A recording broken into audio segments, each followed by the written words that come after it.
ለምን ቲዲኤፍ ብቻ ጠቅላዩ ወሎ ሲገባ አዲስ ካርድ ተመዘዘ? አብይ የተከዜን ዘብ ትጥቅ ያስፈቱ ወደ 4 ኪሎና ወልቃይት ካልታሰበ አቅጣጫ ጠንካራ መልእክት ተላከ። ፓርላማ መቆየቴ ህዝቤን አይጠቅምም። ተሟጋቹ የፓርላማ አባል ዶክተር ደሳለኝ ጫኔ ከ7ኛው ሀገራዊ ምርጫ ራሳቸውን ማግለላቸውን አስታወቁ። ጠቅላይ ሚኒስትር አብይ ከፍተኛ ሰራዊታቸውንና ከባባድ መሳሪያቸውን ወደ ትግራይና ኤርትራ ድንበር በገፍ ባስገቡ ቅጽበት ለምን ቲዲኤፍ ብቻ የሚል መረር ያለና ያልተጠበቀ ጥያቄ በራቸውን አንኳኩቶ ገብቷል። አደገኛው ካርድ የተመዘዘው ጠቅላዩ 4 ኪሎ ለቀው ወሎ በገቡበት አጋጣሚ መሆኑ ደግሞ ጉዳዩን አሳሳቢም ቀልበሳቢም ያደረገው ሲሆን ወልቃይትንና የተከዜ ዘብን የተመለከተ መሆኑም ታውቋል። አነጋጋሪውን መረጃ በጥንቅራችን አካተነዋል፣ ትሰሙታላችሁ።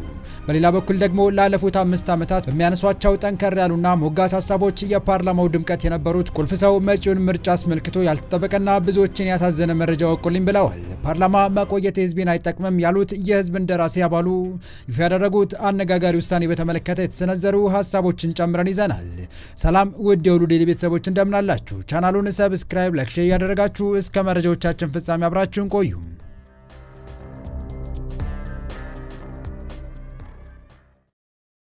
ጠቅላይ ሚኒስትር አብይ አህመድ ወሎ ገብተዋል። ጠቅላዩ ወሎ ኮምቦልቻ አውሮፕላን ማረፊያ ሲደርሱም ደማቅ አቀባበል የተደረገላቸው ሲሆን እሳቸው ወሎ ሲደርሱ ደግሞ ወደ 4 ኪሎ ለምን የህወሓት ጦር ብቻ የወልቃይት ዘብ ትጥቅ ፍታ የሚል ጠንካራ ጥያቄ በራቸውን አንኳኩቷል። የቀድሞ የህወሓት ከፍተኛ አመራር አቶ ገብሩ አስራት ሰሞናዊ ሁኔታን በተመለከተ ጠንካራ አስተያየት የሰጡ ሲሆን በአስተያየታቸው ማን ነው ይህንን ሀሳብ ወደ 4 ኪሎ ይድረስልኝ ሲሉ የሰነዘሩት? የፌዴራል መንግስት ኮሎኔል ደመቀ ዘውዱ የሚያሰለጥኑትን የተከዜ ዘብ ታጣቂን ትጥቅ እንዲያስፈታ ፖለቲከኛው ጠየቁ። የቀድሞው የህወሓት ከፍተኛ አመራር አቶ ገብሩ አስራት ሰሞናዊ ሁኔታን በተመለከተ ጠንካራ አስተያየት ሰጥተዋል። ፖለቲከኛው የተከዜ ዘብ ትጥቅ መፍታት አለበት ሲሉ አስጠንቅቀው ህወሓት ወልቃይትን ቢቆጣጠር ምን ሊፈጠር እንደሚችልም ግምታቸውን አስቀምጠዋል። የህወሓት ጀነራሎች ቅጥረኛ ወታደሮችን እየሸጡ ነው የሚል ክስም አቅርበዋል። ወቅታዊ ሁኔታዎችን በተመለከተ አስተያየታቸውን በመስጠት የሚታወቁት ፖለቲከኛው አቶ ገብሩ አስራት ሰሞነኛውን ሁኔታ በተመለከተ ከሪፖርተር ጋዜጣ ጋር ሰፊ ቆይታ አድርገዋል። በቆይታቸውም ስለ ተከዜ ዘብ አሁናዊ ሁኔታ፣ ስለ ወልቃይት ህወሓት እያደረገ ስላለው የጦርነት እንቅስቃሴ ሰፊ ሀሳቦችን አጋርተዋል። የፕሪቶሪያን ስምምነት ህወሓት ከልቡ አልተቀበለውም ሲሉ የሚወነጅሉት አቶ ገብሩ ህወሓት የፕሪቶሪያን ስምምነት ጊዜ መግዣ እና ለጦርነት ዝግጅት ፈለገው እንጂ የሰላም ስምምነት ውስጥ እንዲውል አልፈለገም፣ ላለፉት 2 ዓመታት ይህን ስምምነት ሲያደናቅፉት ቆይተዋል በማለት ከሰዋል። ቀጥለውም የፕሪቶሪያ ስምምነት በሁለቱም ወገን አልተተገበረም፣ በይበልጥ ግን ህወሓቶች ከስምምነቱ ውጪ ከሻዕቢያ ጋር ግንኙነት በመፍጠር የፕሪቶሪያ ውል አፍርሰውታል ብለዋል። የህወሓት ኃይል ትጥቅ አለመፍታቱንና ከጦርነት በኋላ ከባድ መሳሪያዎችን ቀብሮ መደበቁ ሁለቱ ኃይሎች መካከል መተማመን እንደሌለ አመላካች እንደሆነ ለአብነት አንስተዋል። የህወሓት ኃይል ከፋኖና ሻዕቢያ ጋር አብረው እየሰሩ ነው ሲሉ በመቀጠል ውስጥ ካሉ ኃይሎች ባለፈ ከውጭ ኃይሎችም ጋር ትስስር ፈጥሯል በማለት ከሱዳን ጋር ግንኙነት መፍጠራቸውን አንስተዋል። አቶ ገብሩ ህወሓት ከሱዳን ኃይሎች ጋር ግንኙነት ለመፍጠሩ በማሳየነት ያነሱት የህወሓት አርሚ 70 ኃይል በሱዳን መንቀሳቀሱን ነው።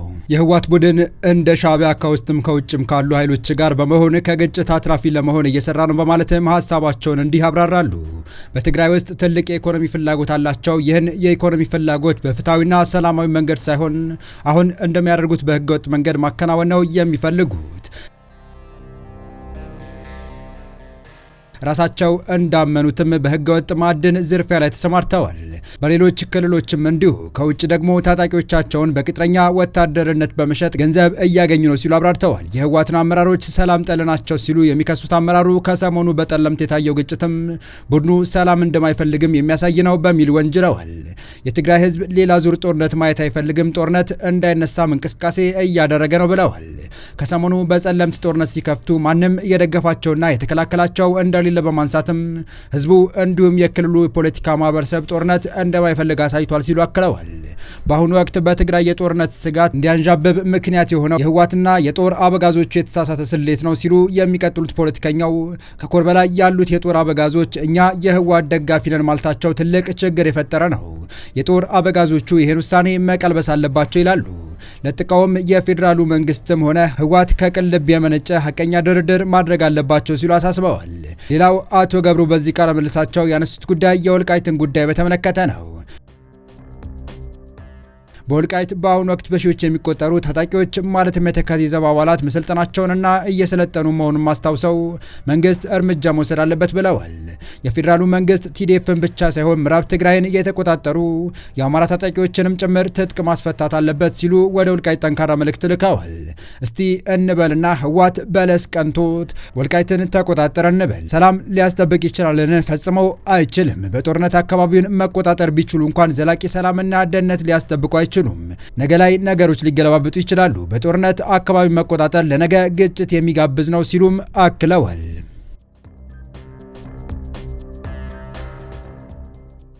በቀጣይ መረጃ ዶክተር ደሳለኝ ጫኔ ለፓርላማ አባልነት በድጋሚ እንደማይወዳደሩ አስታወቁ። የአማራ ብሔራዊ ንቅናቄን በመወከል በባህር ዳር ከተማ ምርጫ ክልል ተመርጠው ላለፉት 4 ዓመታት ተኩል በህዝብ ተወካዮች ምክር ቤት የቆዩት ዶክተር ደሳለኝ ጫኔ በመጪው ምርጫ እንደማይወዳደሩ አስታወቁ። ዶክተር ደሳለኝ ራሳቸውን ለምርጫ በእጩነት ላለማቅረብ የወሰኑት ነጻ ሰላማዊና ፍትሐዊ ምርጫ ለማካሄድ የሚያስችል ምቹ መደላደል ባለመኖሩ ምክንያት እንደሆነ ገልጸዋል። የፓርላማ አባሉ ይህንን የገለጹት የመጪው ምርጫ ተሳትፏቸውን በተመለከተ በይፋዊ የፌስቡክ ገጻቸው ዛሬ ጥር 29 2018 ባሰራጩት መግለጫ ነው።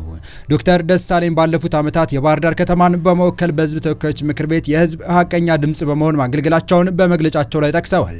በመጪው ግንቦት ወር መጨረሻ ለሚካሄደው 7ኛ ዙር ሀገር አቀፍ ምርጫ የተወዳዳሪዎች ምዝገባ እየተከናወነ ከመሆኑ ጋር በተያያዘ በእጩነት መመዝገብ አለመመዝገባቸውን በተመለከተ ተደጋጋሚ ጥያቄዎች ሲቀርብላቸው እንደቆየ ዶክተር ደሳለኝ በመግለጫቸው ላይ አመልክተዋል። የኢትዮጵያ ብሔራዊ ምርጫ ቦርድ ባወጣው ይፋዊ የጊዜ ሰሌዳ መሰረት ጥር 1 የተጀመረው የእጩዎች ምዝገባ ከነገ በስቲያ እሁድ ይጠናቀቃል። ዶክተር ደሳለኝ በመጪው ምርጫ ለመወዳደር በባህር ዳር አሊያም በአዲስ አበባ በእጩነት እንዲቀርቡ ከአንዳንድ ፓርቲዎች እድሉ ተሰጥቷቸው እንደነበረ በዛሬው መግለጫው ላይ አስታውቀዋል። በአሁኑ ወቅት የአማራ ብሔራዊ ንቅናቄ አብንን ከሚመሩት አመራሮች ጋር ቅራኔ ያላቸው የፓርላማ አባሉ እድሉን የሰጧቸውን ፓርቲዎች በስም ከመጥቀስ ተቆጥበዋል። ፖለቲከኛው ዶክተር ደሳለኝ ጫኔ በትላንትናው ዕለት የጠቅላይ ሚኒስትር የማህበራዊ ጉዳዮች አማካሪን አዲስ ሹመት በተለመደ አኳኋን መቃወማቸውና መሞገታቸው ይታወሳል። ደሳለኝ ዳንኤል ክብረት በጻፏቸው መጻሕፍት እንዳሪያ ሲታዩ የከረሙ ቢሆንም የመንግስት ሹመት ከተሰጣቸው በኋላ ግን እያደረጉ ያሉት እንቅስቃሴ ላሉበት የጠቅላይ ሚኒስትሩ የማህበራዊ ጉዳዮች አማካሪነት የማይመጥን በዋናነት የጦርነት ፕሮፓጋንዳ አሳላጭና አቀጣጣይ ሆነው እንዳገኟቸው አመልክተው በዚህም እንደሚያዝኑ ገልጸው ነበር። አክለውም ይህ ብያኔ የእርሳቸው ብቻ ሳይሆን የዩናይትድ ስቴትስ አሜሪካ የውጭ ጉዳይ መስሪያ ቤትም እንደሚጋራው መጠቆማቸው ይታወሳል። አሁን ከ7ኛው ሀገራዊ ምርጫ ራሳቸውን እንዳገለሉ የገለጹ ደሳለኝ በዚህ መንገድ ቢቃወሙም በአብል ሙላት የተባሉ የፓርላማ አባል ደግሞ ፍጹም ከደሳለኝ በተቃራኒ መልኩ ዳንኤል ክብረትን ሲከላከሏቸው ነበር። የቤተ ክርስቲያኗ የቁርጥ ቀን ልጅ ናቸው። ብሔራዊ የቴሌቪዥን ጣቢያም እንደ ዳንኤል አይነት ሰው አግኝቶ አያውቅም ሲሉ አወድሰዋቸዋል። በዚህ ወቅትም ሁለቱ የፓርላማ አባላት አንዳቸው ሌላኛቸውን እያቋረጡ የሥነ ስርዓት ጥያቄ በማንሳት መሞገታቸው የቅርብ ጊዜ ትዝታችን ነው። ታዲያ ፖለቲከኛው ከትላንት የፓርላማ ውሎ በኋላ ነው ይህንን ውሳኔያቸውን ይፋ ያደረጉት።